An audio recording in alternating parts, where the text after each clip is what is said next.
시청자 여러분 안녕하십니까, 김인호입니다. 오늘은 문재인 대통령이 최근 정부가 코로나로부터 피해를 입은 국민들에 대해서 주는 지원금에 대해서 앞으로 이게 잘 수습이 되면 전 국민에게 위로금을 주겠다, 혹은 사기 진작용 지원금을 주겠다, 뭐 이런 발언을 한 것을 들으면서 한마디 안 할 수가 없습니다. 지난번에 언제 제가 이야기했습니다마는 이 지금 4차 지원금 문제를 놓고 도대체 선별 지원이냐, 전 국민을 대상으로 하는 보편적 지원이냐, 아니면 그 두 가지를 다 하느냐, 그 규모는 어떻게 해야 돼, 어느 정도로 할 거냐 하는 걸 가지고 당과 홍남기 부총리를 대표로 하는 정부와 간에 상당히 큰 견해의 차이가 있어가지고 설왕설래하고 있는 과정에서 제가 얼마 전에 이 홍남기 부총리가 태도를 분명히 하고 소신대로 선별 지원을 해야 되고 규모도 적정선에 멈춰야 된다. 정부의 재정 상태를 고려하면 지나친 규모의 지원, 또 전 국민을 대상으로 하는 지원, 뭐 말할 것도 없이 이거는 선거를 염두에 둔 파퓰리스트적 그런 발상에서 나온 건데, 이것을 단호히 막아야 되고, 못 막으면 이번에는 진퇴를 분명히 해야 된다고 했더니, 지난번에 보니까 그리고 그 과정에서 도대체 대통령이라는 사람은 뭘 하고 있느냐, 이런 문제를 조정하지도 아니하고 지금 여당과 행정부 간에 이 다툼으로 맡겨놓고 손을 놓고 있는 이 상태가 도대체 대통령으로서 해야 될 역할인가, 이런 제가 이야기를 한 적이 있는데, 제가 한 이야기를 들은 설리는 기대하지 않는데, 대통령도 좀 당에 대해서 전부 지원하는 건 좀 어려우니까 이번에는 선별 지원으로 가자, 그 대신 규모는 좀 일반 선별 지원보다 좀 큰 쪽으로 가자 하는 쪽으로 조정을 하는 것 같이 보였어요. 그래서 이 사람들 가리늦게라도 조금 정신을 차리는가 했더니 아니나 다를까 불쑥 튀어나온 말이, 이번 4차 지원금은 그렇게 하고 곧 이어서 5차 지원을 구상하는데, 그때는 온 국민을 대상으로 하는데 그 이름도 기가 막히게 전 국민 위로금, 무슨 사기 진작용 지원금이라고 하겠다, 이런 이야기를 보고 정말 분개하지 않을 수가 없습니다. 도대체 누구 돈으로 위로금을 준다는 이야기입니까? 도대체 문재인 대통령이라는 사람은 정부의 예산이 자기 주머니에서 그냥 마음대로 꺼내서 만들 수 있는 그런 예산으로 생각하고 있지 않다면 어떻게 그런 이야기를 할 수가 있느냐 말이죠. 도대체 이 나라의 재정 건전성을 과거에 어떤 사람들이 어떻게 지키려고 애써왔는가 하는 것을 한 번이라도 역사적 해고를 리뷰를 해보면, 적어도 양심이 있는 사람이라면 그런 이야기는 할 수 없을 것이다, 이렇게 생각을 합니다. 지금 정부가 쓰는 돈은 외국에서 가령 아무런 조건 없이 갚는 것도 아니고 그냥 공짜로 주는 돈을 얻지 않는 한은 설사 외국에서 빌려오든 국내에서 빌리든지 혹은 국민이 세금으로 낸 예산으로서 충당하든지 결국은 최종적으로 국민의 주머니에서 나오는 거예요. 우리가 누가 누구를 위로한다고 할 때는 자기가 가진 걸 가지고 남을 도와줄 때 그게 위로지. 아니, 온 국민이 낸 세금을 가지고, 아니면 지금 있는 예산 가지고는 부족하니까 국채를 발행해서, 즉 빚을 내서 빚잔치를 하고 그 빚을 갚는 것은 후손들에게 떠넘기겠다 하는 것이 재정 운영의 기본인데, 최소한도 대통령이라는 사람이 그런 것도 모르고 앉아서 온 국민을 위로한다. 누가 누구를 위로한단 말입니까? 도대체 무슨 재원으로 위로금을 주겠다는 이야기입니까? 이것이 바로 문재인 대통령이 가지고 있는 속성을 너무나 정말 적나라하게 드러내고 있는 거 아닌가 생각합니다. 또 이것이 앞으로 선거를 염두에 둔 선거용 약속음이 발행이 아니겠어요. 이번 두 중요한 지방자치단체의 선거 잘 되면 여당의 입장에서 잘 되면 대통령 입장에서 잘 되면 또 빚잔치 하겠다. 빚내가지고 온 국민 흥청망청 썩게 만들겠다. 이거 아니고 뭐겠습니까?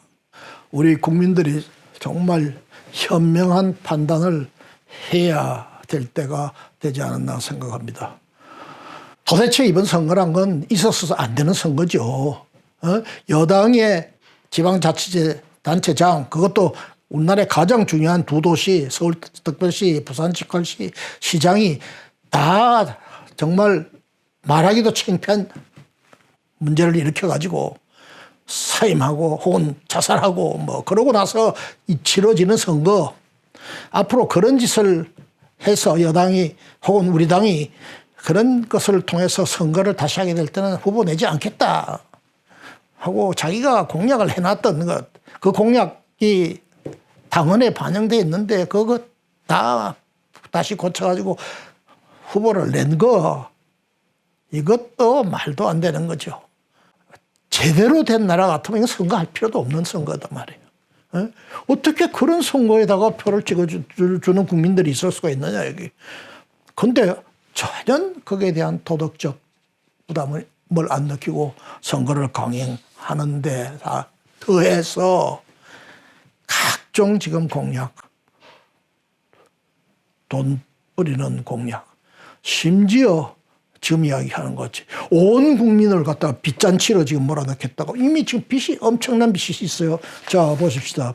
지금 금년도 예산 국회를 통과해서 아직 집행도 거진 안 되고 있는 예산에 이미 국가 채무가 956조가 계산이 되어 있는 거예요.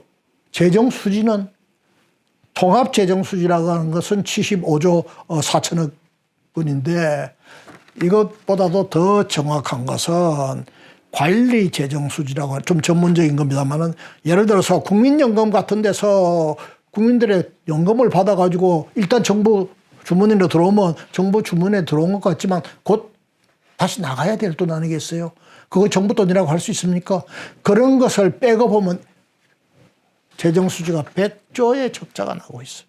이런 재정을 가지고 지금 또 20조가 될지 30조가 될지 이런 지금 빚을 내가지고 4차 지원금을 주는데 뭐 조금 다행스럽게 그나마 선별지원 쪽으로 갈 것 같아서 한숨 놓는가 했어요. 그것들이 혹시나가 역시나가 돼가지고 이어서 바로 5차 지원금을 생각하는데 그 명목도 정말 부끄러운 온 국민 위로금, 무슨 사기 진작용 지원. 도대체 정부가 하는 일이, 정부가 돈을 쓰는데 그런 돈이, 그런 이름이 어떻게 있을 수가 있어요. 제가 어떻게 우리가 이 건전 재정을 지켰는가 하는 것에 예를 앞으로 계속 들어가려고 생각을 하는데 뭐 오늘 그 한 가지 예를 들겠습니다. 1997년 외환위기를 앞두고 있던 그런 시점이었죠. 그 해가 바로 대통령 선거의 해였습니다. 기억하시는 분 다 기억하시겠지만 결과적으로 김대중 씨가 대통령이 된 그 해, 바로 그 해죠. 선거가 12월에 있기 때문에 그 해 예산을 편성하는 굉장히 힘들다. 선거를 앞두고 각종 선거용, 정치용 예산 요구가 물밀듯이 들어올 텐데 이 예산을 어떻게 편성할 것인가. 그전까지 1997년 예산은 오히려 흑자 예산이었어요. 빚을 거진 안 지는 그런 예산이었는데 내년엔 선거를 앞두고 있는데 이 건전 재정의 기조를 유지할 수 있을 것인가. 당시 강경식 부총리하고 저 경제수석으로서 둘이 매우 고민을 하고 있으면서 서로 이런 걱정을 했어요. 그 당시 강경식 부총리는 국회의원을 겸직하고 있었기 때문에 3선의 국회의원, 한편으로는 정치인이단 말이죠.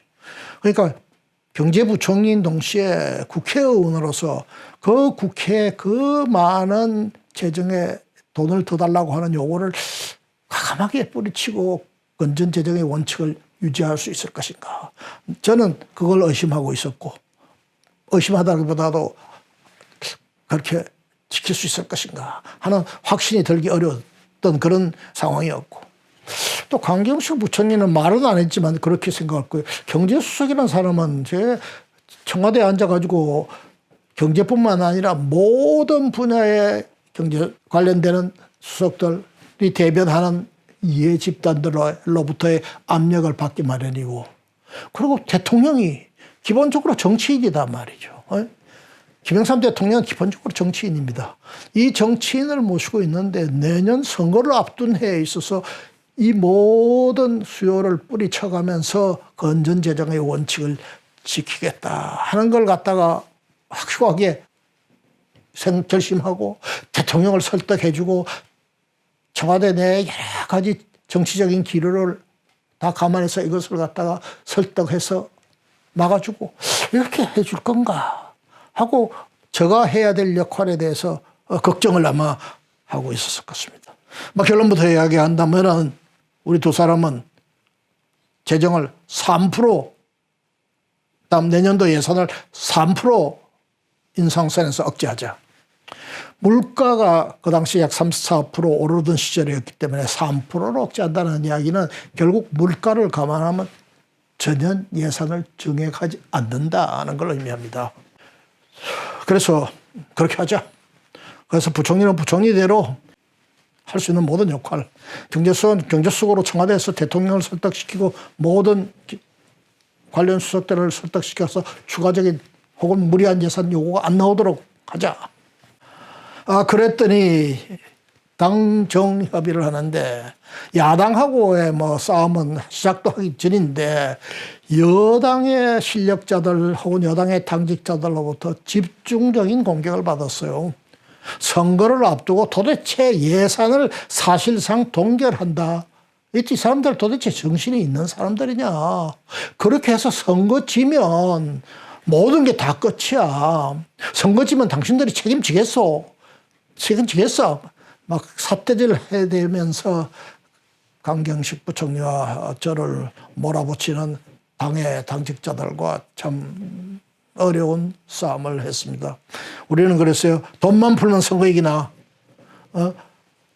일 잘해서 국민들에게 잘 납득시켜서 그리고 왜 건전재정을 유지해야 된다는 걸 갖다 충분히 설득해서 국민들로부터 마음으로부터 우러나는 표를 얻어야지 돈만 뿌려가지고 무슨 선거를 하겠다고 그러냐. 그런 식 선거를 언제까지 할 거냐. 이렇게 싸움을 했습니다. 그렇게 해서 나중에 제가 숫자를 확인해 보니까 약 4%, 그전 해보다 약 4% 증가된 선에서 예산이 마무리됐어요. 아마 그때 예산에 대해서 관심 있는 사람 그 당시 통계에 들어가 보면 다 확인할 수 있을 것입니다. 이러한 예는 무수히 많이 있습니다. 이보다 훨씬 더 어렵게 예산을 지킨 예가 많이 있습니다. 앞으로 제가 설명을 할 기회가 있을 겁니다만 이렇게 해서 지킨 건전재정인데 지금의 이 더불어민주당, 청와대, 문재인 대통령 이 사람들은 이 예산 쓰는 걸 주머니에 들어있는 자기 돈을 마음대로 끄집어내 쓰는 것 같이 생각하고 개중에는 경기도지사라는 사람은 말이지 정부의 빚은 국민의 자산이다. 세상에 어디서 그런 이야기를 들었는지 희한한 논리를 개발해가지고 들고 나오질 않나. 국가의 재정 알기를 정말 자기 주머니 돈같이 생각하는 이런 사고를 가지고 있는 사람들이 하는 정치, 그 속에서 좀 생활해야 되는 우리 국민들. 지금 우리 국가의 채무가 이미 지금 50%를 지금 넘어섰죠. 약 50% 가까이 지금 GDP의 약 50% 가까이 지금 가고 있고 아마 금년도를 넘기면 볼 것도 없이 우리 재정의 빚은 천조를 넘어갈 겁니다. 그 말은 뭐냐. 우리 국민들이 다 어린애 때부터 늙어 죽기 직전의 사람까지 다 한 사람당 우리 국민들이 버는 1년 평균 소득의 반 정도를 빚으로 갖고 있다. 그것도 자기 개인의 빚이 아니고 나라 빚을 짊어지고 있다라고 하는 이야기예요. 이런 상태에서 우리가 한국 경제가 앞으로 잘 돼서 기업이 잘 되고 돈 잘 벌고 고용이 많이 늘고 이렇게 해서 해결해 나갈 수 있는 길이 보인다면 또 문제가 다르겠지만 거기에 대한 전망이 꺼진 오히려 그 반대의 전망이 우세한 상황에서 이런 빚을 내서 하는 행위, 그것도 생산적인 데다가 투자하는 것이 아니고 빚잔치에서 먹고 놀자, 먹고 때려치우자 하는 이런 일을 지금 정부가 앞서서 하고 있고 그 맨 앞에 대통령이 서 있는 이런 상황을 우리는 어떻게 봐야 될 것인가. 우리 국민들이 정말 심각하게 현명하게 판단을 해야 될 때라고 생각합니다. 오늘 말씀 이상으로 거치겠습니다. 감사합니다.